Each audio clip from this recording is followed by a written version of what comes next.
Di sebuah desa kecil di pinggiran Jawa, hiduplah seorang lelaki bernama Samudi.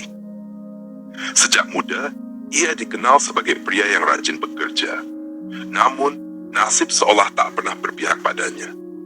Warung kecil yang ia dirikan bangkrut, sawahnya tak lagi menghasilkan karena kemarau panjang, dan hutangnya semakin menumpuk. Malam itu Samudi duduk termenung di pos ronda desa. Angin malam berembus dingin, membawa suara jangkrik yang bersaut-sautan. Pikirannya kacau. Ia telah mencoba segala cara untuk mengubah nasibnya, tapi tak satu pun berhasil.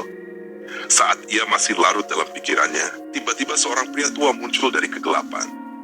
Wajahnya keriput, matanya cekung, dan sorotnya tajam menusuk. Pakaiannya serba hitam, membuatnya tampak seperti bayangan yang keluar dari malam. Kau terlihat seperti orang yang butuh pertolongan. Suara pria tua itu serak, namun penuh kewibawaan. Samudi terkejut. Ia tak mengenal pria itu. Setahunya, tak ada orang seperti ini di desanya. "Siapa kau?" tanyanya hati-hati. Pria tua itu tersenyum tipis, menampakkan giginya yang kuning. "Namaku tidak penting, tapi aku bisa membantumu keluar dari kesulitan ini, asal kau berani." Samudi terdiam. Ia pernah mendengar cerita-cerita tentang pesugihan, cara mendapatkan kekayaan dengan bantuan makhluk gaib. Tapi ia tak pernah berpikir akan benar-benar menemui seseorang yang menawarkan hal itu secara langsung. "Apa maksudmu?" Samudi akhirnya bertanya. Pria tua itu merogoh saku jubahnya, lalu mengeluarkan sebuah kantong kain hitam kecil. "Jika kau benar-benar ingin kaya, ada satu cara. Tapi jalan ini tidak mudah. Ada syarat dan pengorbanan yang harus kau lakukan," ucapnya pelan.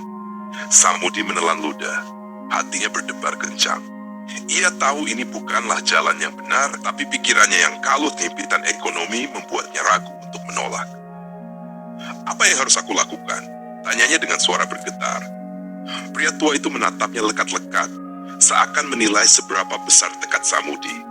Lalu ia berkata, "Besok malam, saat bulan purnama, pergilah ke hutan di pinggir desa.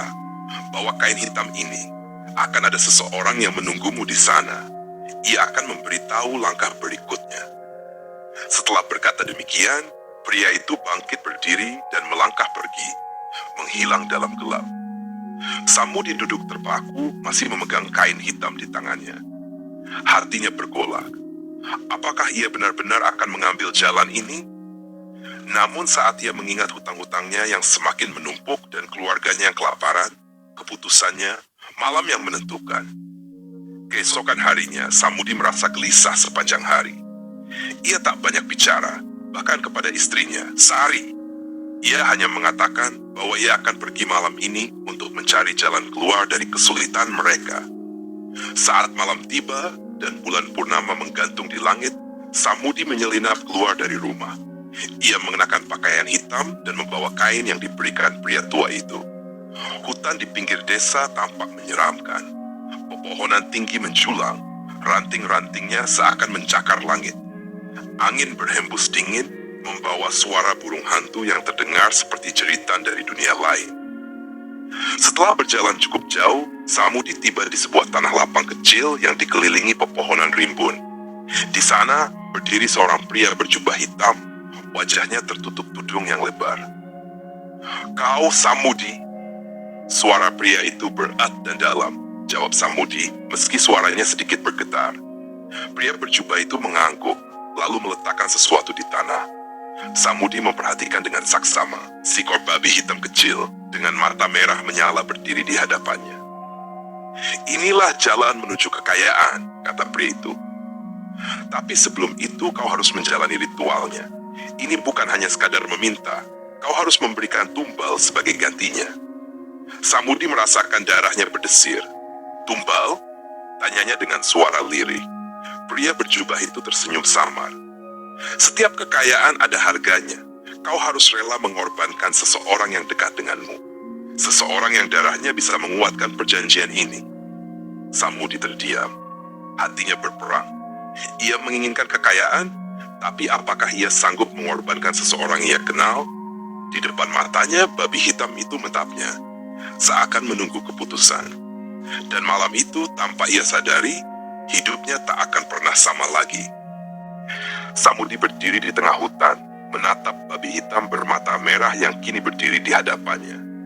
Pria berjubah hitam itu masih berdiri tegak menunggu jawabannya. Setiap kekayaan butuh pengorbanan, ulang pria itu dengan suara dingin. Orang yang paling dekat denganmu harus menjadi tumbal. Jantung Samudi berdegup kencang. Ia tahu bahwa pesugihan selalu meminta sesuatu sebagai imbalan. Tetapi ia tak menyangka harus mengorbankan seseorang yang dicintainya. Tidak ada jalan lain, tanyanya dengan suara bergetar. Pria itu tersenyum tipis. Tidak ada yang gratis di dunia ini, Samudi. Kau harus memilih, tetap miskin atau menjadi kaya dengan harga yang harus kau bayar. Samudi terdiam lama. Wajah istrinya, Sari, terbayang di benaknya. Sari telah menemaninya selama bertahun-tahun dalam suka dan duka.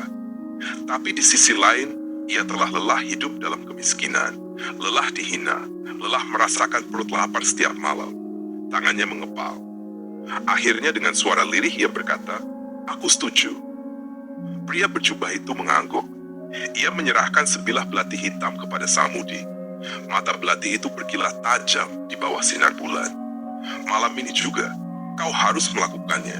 Saat darahnya tumpah, kekayaan akan mulai mengalir kepadamu. Samudi menggenggam belati itu dengan tangan gemetar. Ia merasa tubuhnya semakin berat seiring dengan keputusan yang baru saja ia ambil. Malam pengorbanan. Setelah kembali ke rumah, Samudi mendapati Sari sudah tertidur lelap di ranjang mereka yang sederhana. Nafasnya tenang, wajahnya begitu damai dalam temaram lampu minyak. Samudi berdiri di samping tempat tidur, menggenggam belati erat-erat. Dadanya terasa sesak. "Maafkan aku, Sari." Dengan satu tarikan nafas, ia menghunuskan belati itu ke dada istrinya. Sari tersentak, matanya melebar penuh keterkejutan dan kesakitan. Darah mengalir dari dadanya, membasahi kasur. "Samudi, kenapa?" Suaranya lirih, nyaris tak terdengar. Tangannya yang berlumuran darah meraih lengan Samudi, seolah mencari jawaban. Namun tak lama kemudian, tubuhnya melemah dan akhirnya tak bergerak lagi. Samudi berdiri terpaku. Dadanya naik turun cepat. Tangan dan pakaiannya kini penuh darah istrinya sendiri. Saat itulah ia mendengar suara langkah kaki dari belakangnya. Ia menoleh dan melihat pria berjubah hitam berdiri di ambang pintu. "Bagus," katanya dengan suara dingin. "Sekarang bersiaplah menerima kekayaan." Tanpa berkata lebih lanjut, pria itu menghilang dalam bayangan, meninggalkan Samudi yang masih terguncang oleh apa yang baru saja ia lakukan. Kehidupan baru yang mengerikan. Keesokan harinya, desa geger dengan berita kematian Sari. Samudi menangis di hadapan warga, berpura-pura berduka. Ia mengatakan bahwa perampok masuk ke rumahnya dan membunuh istrinya. Tak ada yang mencurigainya.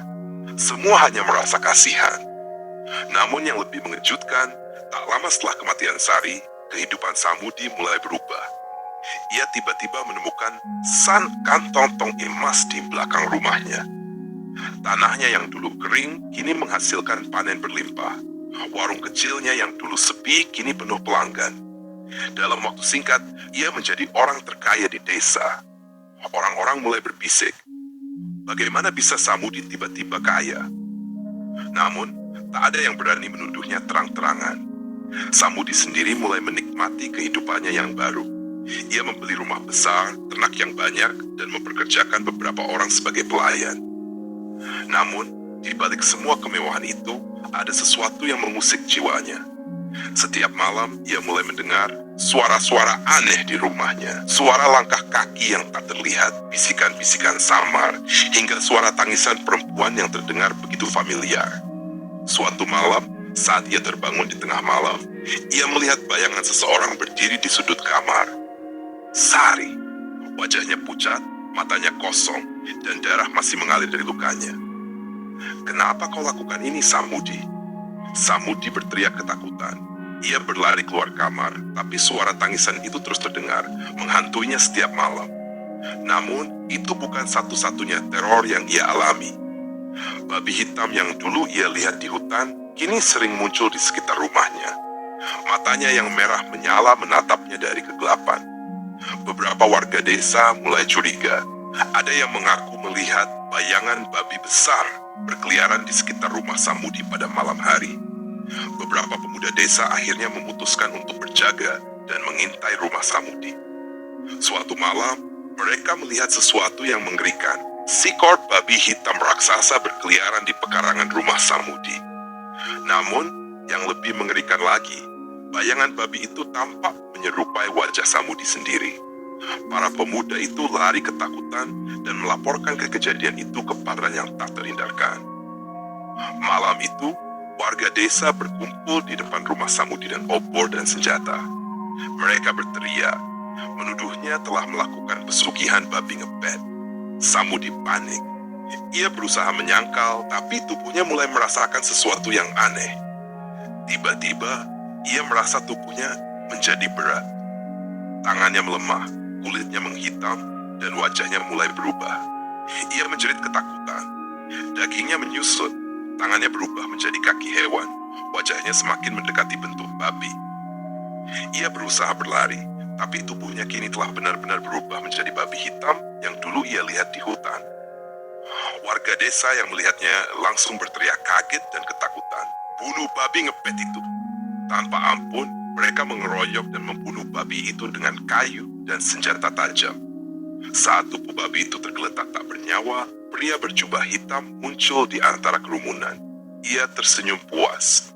Perjanjian telah selesai. Kau telah membayar harga untuk kekayaanmu, Samudi. Bayangan pria itu menghilang dalam kegelapan, meninggalkan tubuh babi yang kini tak bernyawa. Dan sejak saat itu, desa itu kembali tenang. Namun, cerita tentang Samudi dan pesugihan babi ngepet tetap hidup, menjadi peringatan bagi siapapun yang ingin mencari kekayaan dengan cara yang sesat.